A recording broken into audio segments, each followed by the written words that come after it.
जो कैसे हैं आप। मैं फिर से आपके लिए वीडियो लेकर आई हूँ और आज हम जो आपका 19-20 क्वेश्चन है उसको कंप्लीट कराएंगे। ठीक है, तो क्वेश्चन नंबर 19 में पूछा था, दो प्रश्न थे। एक तो ये था कि शीत युद्ध के बाद जो है अमेरिकी प्रमुख के स्वभाव में क्या परिवर्तन आया है ना, यही था कि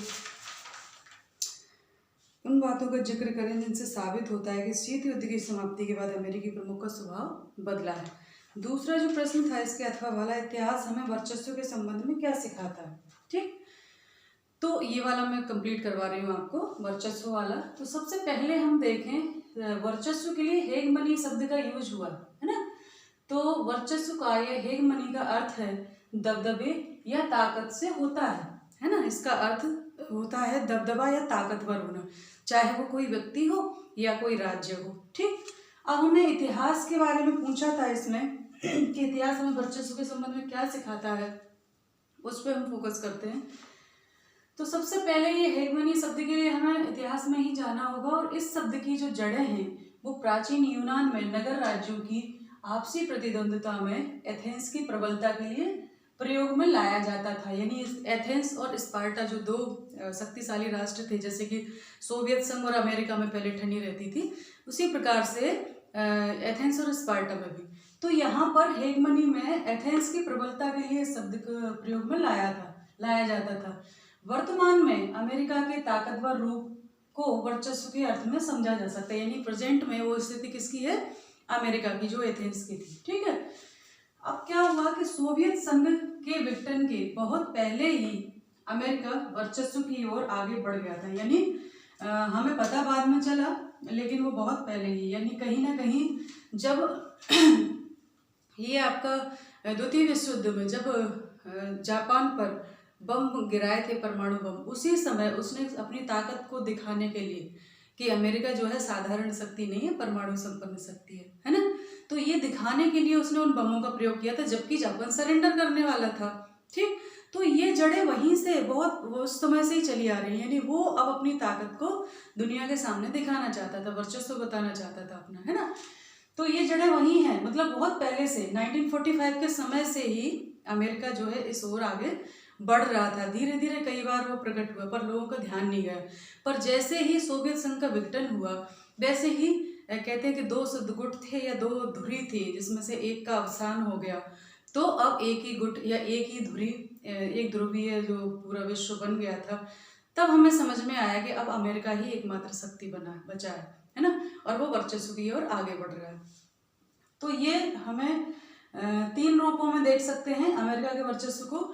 वो है सैन्य शक्ति के रूप में, ढांचागत ताकत के रूप में, या संस्कृति के रूप में। हम देखते हैं कि सैन्य शक्ति में जितना बहुत सारे देश मिलकर खर्च करते हैं, उतना अकेला अमेरिका अपनी सैन्य ताकत के ऊपर या सैनिक खर्च में, सैनिक जो बजट है उसमें खर्च करता है। ठीक है, ढांचागत ताकत उसकी बहुत स्ट्रॉन्ग है। ठीक है, और उसके अलावा संस्कृति, यानी आज जैसा कि इसी वाली बुक में, इसी वाले चैप्टर में था कि वो नीला जीन्स पहनता है एक युवा, तो वो सोवियत संघ में बहुत प्रचलन में था। यानी एक अच्छे जीवन स्तर को मॉडर्न दिखाने के लिए जो चीज़ है, वो नीली जीन्स उसकी पूरे विश्व में आज फैल चुकी है ना। तो कहीं ना कहीं लोग कल्चर वो अपनाते हैं जहाँ उनको लगता है कि ये बहुत पावरफुल लोग हैं, इनके जैसा पहनेंगे, इनके जैसे रहन सहन करेंगे तो हम भी ऐसे दिखेंगे कि हम भी पावरफुल है ना। जस्ट लाइक ये कुछ एक इच्छा होती है, डिजायर होती है व्यक्ति के अंदर, जस्ट ऐसे ही।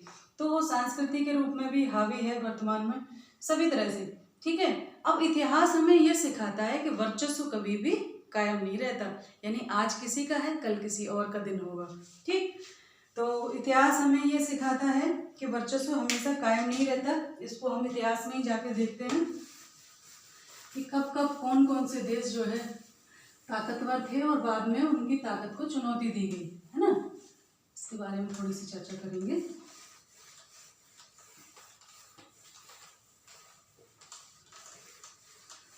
सबसे पहले हम चलें, ऐसा नहीं है कि पहली बार ये हुआ है ना।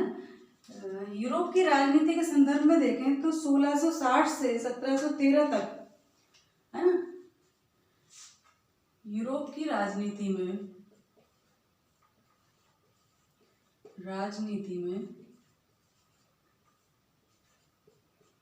1660 से 1713 तक क्या रहा? फ्रांस का दबदबा रहा, है ना, फ्रांस का दबदबा रहा। उस समय फ्रांस का वर्चस्व था, वही सबसे ज़्यादा ताकतवर था, जैसे कि अभी अमेरिका है। ठीक, और दबदबा रहा, और ये वर्चस्व का पहला उदाहरण है ना, यह है वर्चस्व का पहला उदाहरण था, पहला उदाहरण था। ठीक है, उसके बाद हम देखें तो 1860 से जो है 1910 तक किसका रहा? 1860 से लेके और 1960 तक ब्रिटेन का रहा, है ना। 1860 से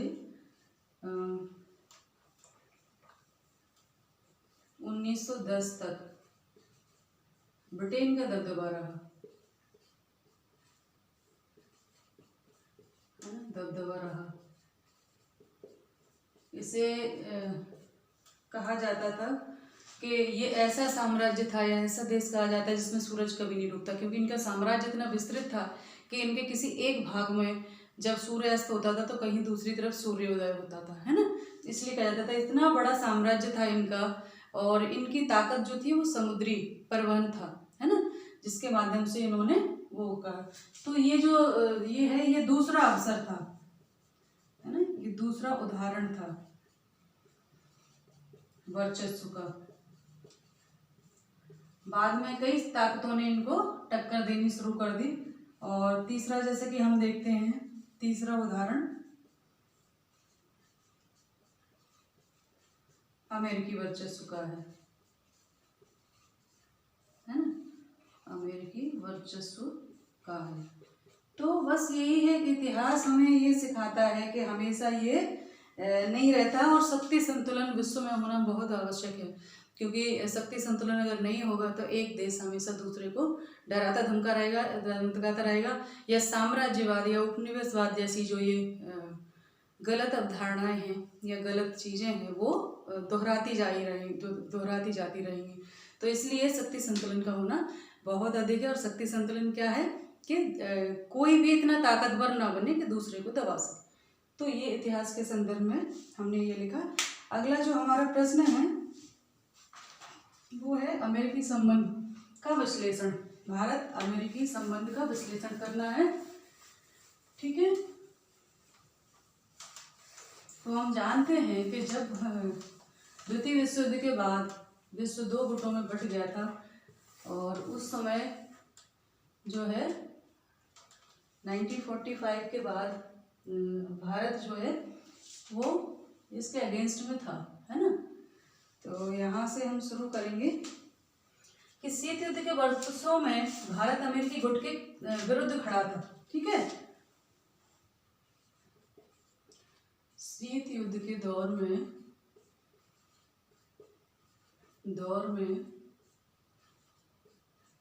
भारत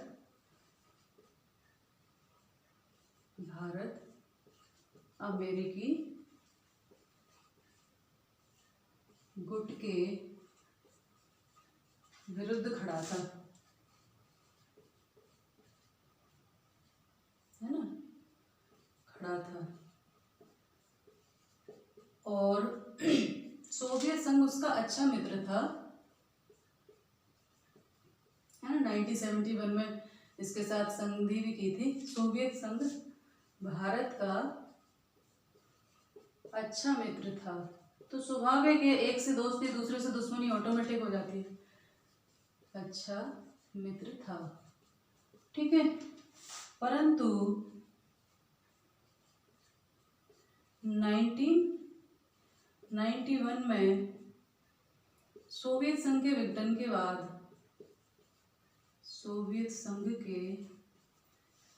बाद, है ना,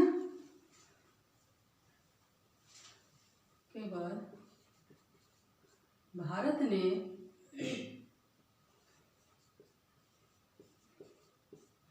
ने अपने को मित्र विहीन पाया, है ना, मित्र विहीन हो गया था वो। हालांकि रूस ने वो स्थान ले लिया है, मित्र विहीन पाया, है ना। और इसी समय भारत ने अपनी अर्थव्यवस्था को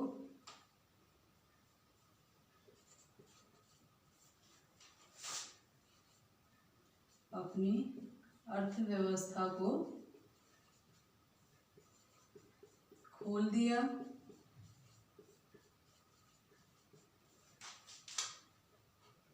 व उदारीकरण अपनाया, है ना, अपनाया। तो क्या हुआ, वर्तमान में जो है भारत अमेरिकी संबंधों में थोड़ा नया मोड़ आया, है ना। और प्रभावशाली आर्थिक वृद्धि के कारण, प्रभावशाली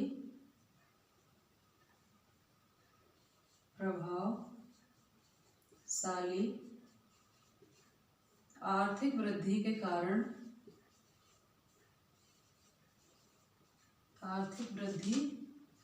के कारण, क्या हुआ, आज अमेरिका सहित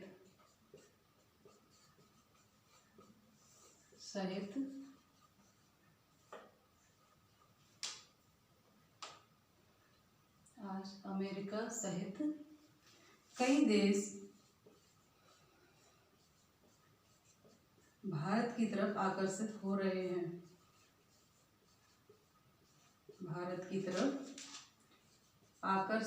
रहे हैं, है ना, हो रहे हैं। तो भारत अमेरिकी संबंध जो है उसमें दो नई बातें उभरी हैं। भारत अमेरिका संबंधों में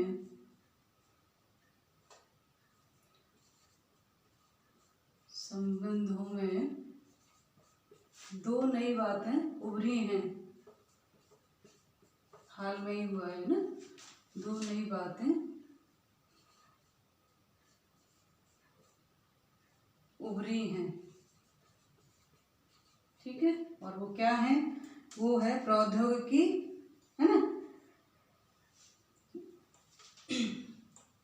इनका संबंध प्रौद्योगिकी व अनिवासी भारतीयों से है, इनका संबंध प्रौद्योगिकी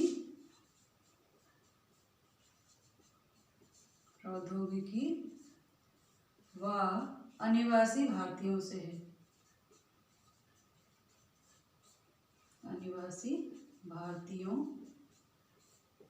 है, यानी कि ये हम देखें, थोड़ा सा इसको कर लें, फिर इसे मिटाऊंगी, नया लिखूंगी। सबसे पहले हम देखें तो शीत युद्ध का दौर जब चल रहा था, तो चूंकि नेहरू जी समाजवाद से प्रभावित थे, सोवियत संघ भी समाजवादी अर्थव्यवस्था के ऊपर आधारित था, तो झुकाव थोड़ा सा था सोवियत संघ की तरफ। लेकिन जब हमें आवश्यकता पड़ी, भारत पाकिस्तान युद्ध के समय 1971 में एक मैत्री संधि भी हुई थी सोवियत संघ के साथ। तो उस समय सोवियत संघ और भारत की गहरी मित्रता थी, तो स्वाभाविक है अमेरिका से विरोध होना तो लाजमी था। और कहते हैं कि दुश्मन का मित्र यानी दुश्मन होता है, तो ऐसे ही तो दुश्मनी तो नहीं थी, पर अच्छे संबंध भी नहीं थे, है ना।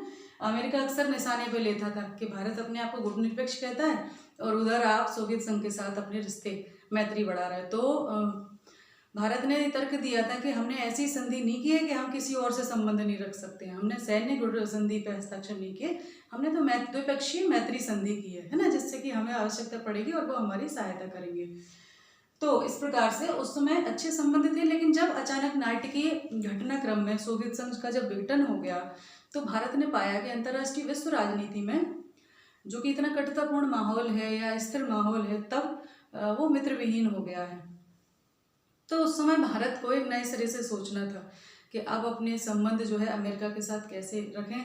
और दूसरी तरफ उसी समय ग्लोबलाइजेशन बढ़ रहा था, और तो उस समय उन्होंने, भारत ने भी अन्य देशों की तरह अपनी अर्थव्यवस्था को खोला, उदारीकरण अपनाया, जिसके चलते जो ग्रोथ हुई आर्थिक, आज वर्तमान में आर्थिक समृद्धि जिस रेट की दर जो बढ़ी है, आर्थिक वृद्धि दर, उसके कारण आज अमेरिका सहित सही सभी देश जो है भारत की तरफ देख रहे हैं। कोई भी भारत को अनदेखा नहीं कर सकता। हम जो कहते हैं कि आज अमेरिकी राष्ट्रपति हो या कोई भी हो, भारत को इतनी तवज्जो दे रहे हैं, तो उसकी तवज्जो का कारण है कि भारत इतना स्ट्रांग हुआ है ना, इतना शक्तिशाली है आज वो, कि उसको अनदेखा नहीं किया जा सकता, है ना। तो सभी आकर्षित हो रहे हैं, अमेरिका का भी इसका पार्ट है। तो हाल ही के कुछ वर्षों में क्या हुआ है 90 के बाद कि जो दो बातें हैं जिन्होंने भारत अमेरिका संबंधों को एक नया आयाम दिया है, वो क्या है? वो हैं दो बातें, एक तो प्रौद्योगिकी है और दूसरा अनिवासी भारतीय हैं। अनिवासी भारतीय जो कि अमेरिका में रह रहे हैं और अमेरिका की पूरी टेक्नोलॉजी को चला रहे हैं, है ना। सूचना क्रांति के क्षेत्र में अमेरिका ने बहुत बड़ी भूमिका अगर निभाई है, तो उसमें हमारे भारतीय इंजीनियर्स का बहुत बड़ा योगदान है ना। अभी उसी के बारे में मैं आपको बताऊंगी कि कितनी बड़ी संख्या में वहाँ उनकी तकनीकी को संभाले हुए हैं, जिसके बलबूते पर अमेरिका जो है राज कर रहा है। ठीक है, तो चलो यहाँ हम देखें सबसे पहले अनिवासी वाली ये तथ्य, कुछ इस प्रकार हम तथ्यों को देखेंगे। पहला तो ये है कि सॉफ्टवेयर के क्षेत्र में भारत के कुल निर्यात का, सॉफ्टवेयर के क्षेत्र में भारत के निर्यात का, भारत के निर्यात का 65% जो है अमेरिका को जाता है ना। अमेरिका को हम एक्सपोर्ट करते हैं सॉफ्टवेयर के क्षेत्र में, अमेरिका को जाता है। ठीक है, उसके अलावा हम बात करें कि बोइंग के 35% तकनीकी कर्मचारी भारतीय मूल के हैं। बोइंग कंपनी है ना अमेरिका की बहुत बड़ी, तो बोइंग के 35% कर्मचारी या तकनीकी कर्मचारी हम कहें, टेक्नीशियन, इंजीनियर्स, है ना, तकनीकी कर्मचारी क्या है? भारत या भारतीय मूल के हैं, है ना, भारतीय मूल के हैं। और इसके अलावा 3 लाख भारतीय सिलिकॉन वैली में काम कर रहे हैं। ये प्रश्न भी आया था ओटी में कि कितने लोग उसमें काम कर रहे हैं ना, तो 3 लाख भारतीय सिलिकॉन वैली ना उसी से संबंधित है, सिलिकॉन वैली में काम कर रहे हैं, है ना, काम कर रहे हैं। और उसके अलावा जो उच्च प्रौद्योगिकी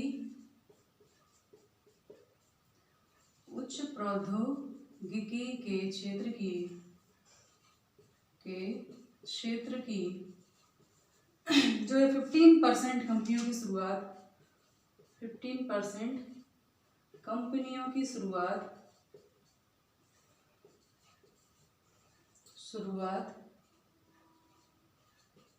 किसने की है? भारतीय मूल के लोगों ने की है, भारतीय मूल के लोगों ने की है। अब आप देखो, जब इतना बड़ा उनका, जिसके आधार पर आज वो एडवांस अपने आप को कहता है एडवांस टेक्नोलॉजी, वो किसकी बदौलत है? भारतीय मूल के हमारे लोगों के द्वारा की वजह से, है ना। और हम अपनी सॉफ्टवेयर का 65% उसको देते हैं, तो जिसके दम पे वो उचक रहा है, वो कहीं ना कहीं उसका आधार, उसका बेस भारत ही है। तो अब वो भारत को अनदेखा नहीं कर सकता या भारत के प्रति सख्त रवैया नहीं अपना सकता है ना। तो ये कारण है। इसके अलावा हम बात करें, वर्तमान में 3 विचारधाराएं हैं जो भारत अमेरिका संबंध, हम जानते हैं कि वर्तमान में भारत अमेरिका संबंध कितने मधुर हो रहे हैं। और ये जब बराक ओबामा जब राष्ट्रपति बने थे तब से तो एक नया मोड़ आया और संबंध अच्छे विकसित हुए हैं, क्योंकि वो एशियाई मुल्क के थे। इसके अलावा कोई भी राष्ट्रपति बने और भारत के साथ तो संबंध अच्छे हैं ही। तो 3 बातें हैं, है ना, 3 विचारधाराएं हम बात करेंगे या 3 संभावित रणनीतियों पर चर्चा चल रही है। 3 संभावित रणनीतियों पर चर्चा चल रही है ना, चल रही है। और वो क्या है? एक तो कुछ विद्वान या कुछ लोग भारत के अमेरिका से हेल मेल को अच्छा नहीं मानते, है ना, अच्छा नहीं मानते। उनका कहना है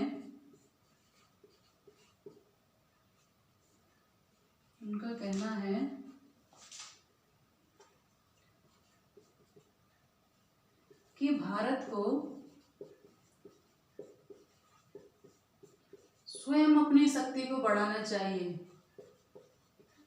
स्वयं अपनी शक्ति को बढ़ाना चाहिए, ठीक है। दूसरा जो है वो कहते हैं दूसरे कुछ लोग जो हैं कुछ इस हेल मेल को अच्छा मानते हैं, यानी मेल मिलाप को। हेल मेल मतलब गहरा मिल जाना, गहराइयाँ बढ़ना रिश्तों में, है ना। कुछ इस हेल मेल को अच्छा मानते हैं,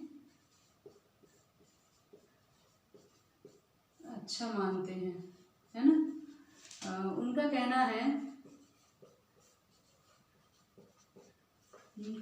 है भारत को इसका लाभ उठाना चाहिए, इसका लाभ उठाना चाहिए, है ना, उठाना चाहिए। उसके अलावा एक और लोग हैं, वो कहते हैं भारत को इसका लाभ उठाना चाहिए। तीसरे कहते हैं कि भारत को अपनी अगुवाई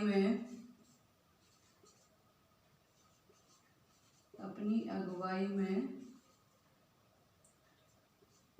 विकासशील